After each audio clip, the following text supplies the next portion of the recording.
2025 union బడ్జెట్లో కేంద్ర ప్రభుత్వం ఒక కొత్త వ్యవసాయ మిషన్ ప్రకటించింది. అదే ప్రధానమంత్రి ధనధాన్య కృషి యోజన.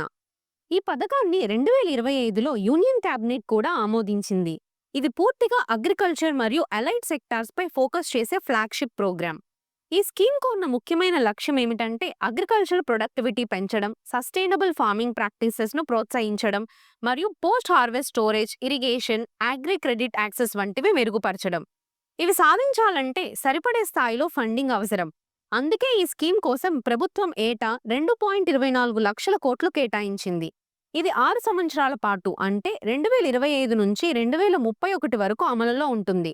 మొత్తం అవుట్లే చూస్తే 13.44 లక్షల కోట్లు. ఇప్పుడు ఈ పథకం ఎవరిని టార్గెట్ చేస్తుందంటే దేశవ్యాప్తంగా 100 డిస్ట్రిక్ట్స్ ఎంపిక చేస్తారు. ఎంపిక చేయడానికి 3 ఇండికేటర్స్ ని తీసుకుంటారు: లో క్రాప్ ప్రొడక్టివిటీ, లో క్రాపింగ్ ఇంటెన్సిటీ, లో అగ్రికల్చర్ క్రెడిట్ డిస్బర్స్మెంట్. అంటే వ్యవసాయ పరంగా వెనుకబడిన జిల్లాలు ఇవే అభివృద్ధికి అత్యవసరమైన ప్రాంతాలని. ఇప్పుడు ఇంత పెద్ద లక్ష్యాన్ని సాధించాలంటే ఒకే శాఖతో కాదు.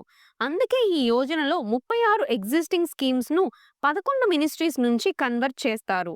ఇంప్లిమెంటేషన్లో సెంటర్, స్టేట్ గవర్నమెంట్స్ మరియు ఈవెన్ ప్రైవేట్ సెక్టార్ కూడా భాగస్వాములు అవుతారు.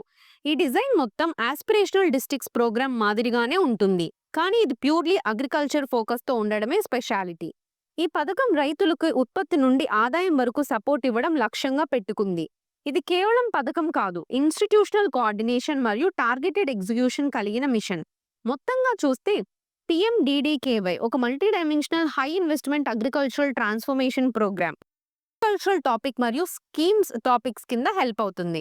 ఇలాంటి UPSC రిలేటెడ్ వీడియోస్ కోసం ఛానల్ను సబ్స్క్రైబ్ చేయండి.